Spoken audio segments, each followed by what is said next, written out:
I'd love to give you a paper. Geoengineering? You know nothing about the geoengineering issue? Never heard of it. They call it geoengineering, but... yeah, I never heard of it. It's nothing I've ever heard anything about. When we looked up in the air today outside of DC, we saw this stuff going on. Quickly, have you heard of geoengineering? No. The proposals to shoot 10 million tons of metals into the air. This committee, Science and Technology, covered it for the first time. No. No, I've never heard of it. So we were very concerned. How you doing? I'm fine. So what? We spoke with Congresswoman Watson's office, and her press secretary, Ms. White, was familiar with Representative Kucinich's Space Preservation Act, which mentioned chemtrails and the weaponization of the atmosphere in space, and then it was pressured to be taken off the bill. Did you see the aerosol spraying going on today over the Capitol?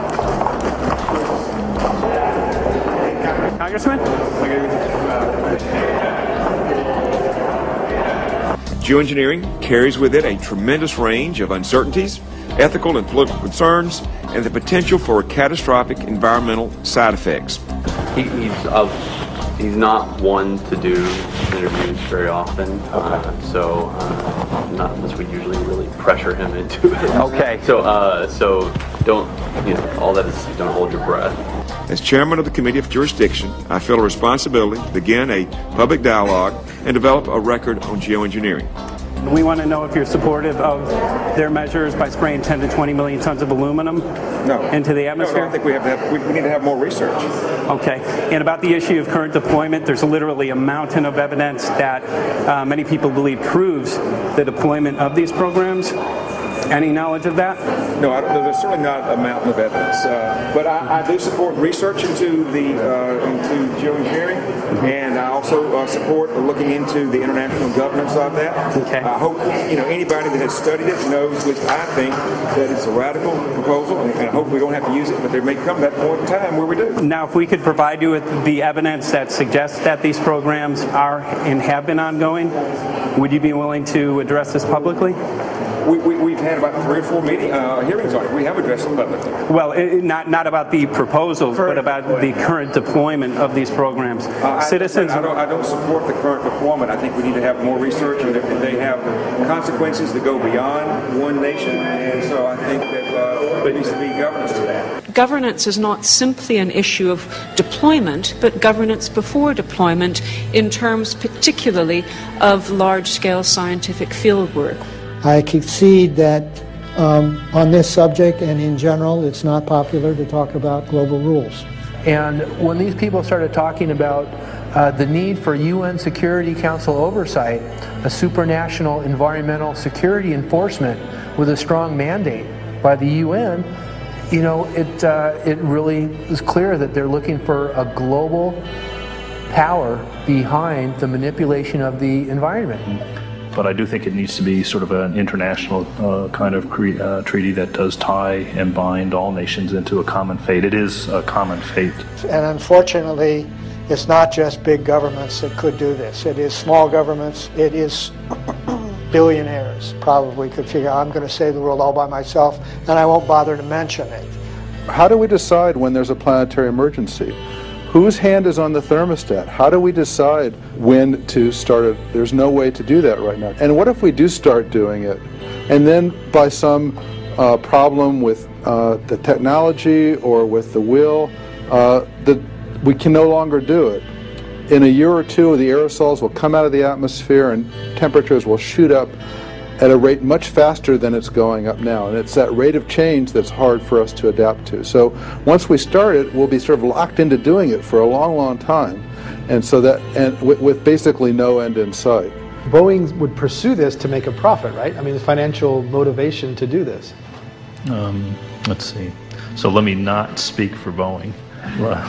Is that allowed? Okay. Yeah, well, it is what it is. No, but someday, if the U.S. is going to decide to do this stuff, they're going to look to a company who can do it, and you want to be positioned. Boeing would rather get it than Lockheed Martin. So certainly we have an industrial base that helps the country take on technologies and large-scale challenges like national defense.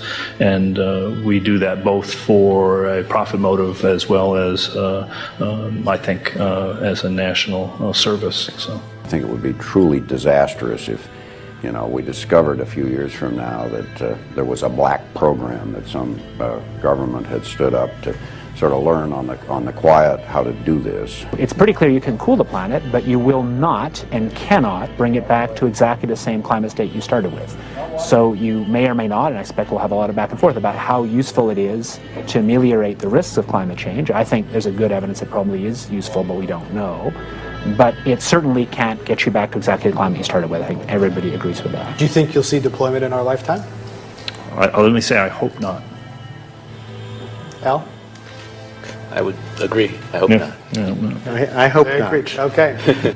I see this as something like an evacuation plan. That you build big dikes. Maybe that's the emissions reduction to try to keep the flood from wiping you out. But that if that flood should come, that you'd like a plan for what to do in the event of that catastrophe. So I see these options more as a catastrophic response option and not as a way to reduce risk of everyday climate change. You would advocate mitigating consumption of beef as a means of accomplishing your objective?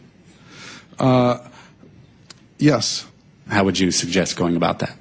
You can't. I mean, it's your job to decide what to tax and what not to tax. Obviously, if you wanted people to behave differently, you give them incentives and disincentives for behavior. But I'm sure that's the answer you wanted to hear, Mr. Smith. If only my time had not expired. Thank you, Mr. Chairman.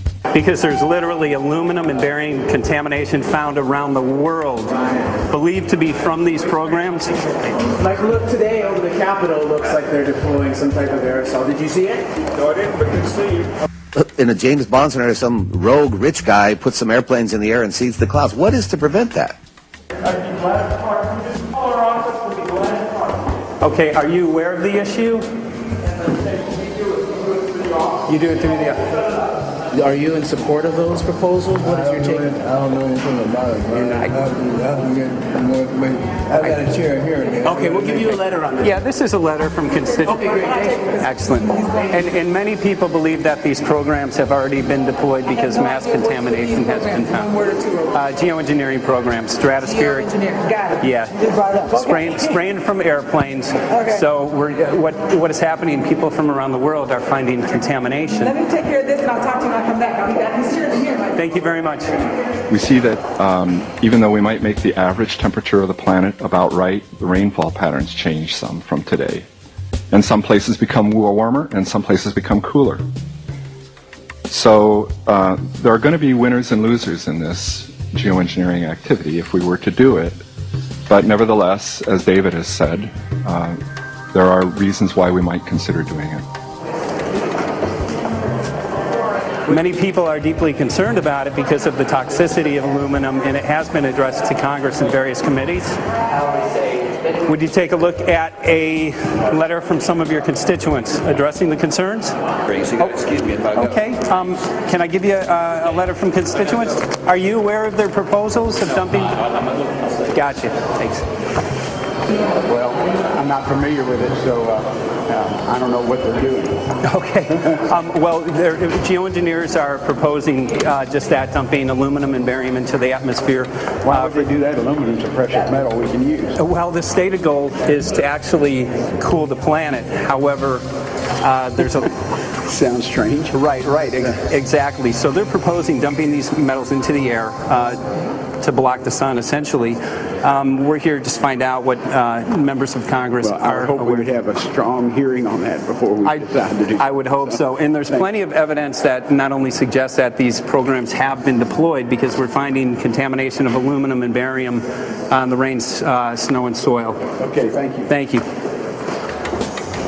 LA County has seen a 200% increase of Alzheimer's over the last decade. Tons of ground and water samples showing high levels of aluminum all around our state.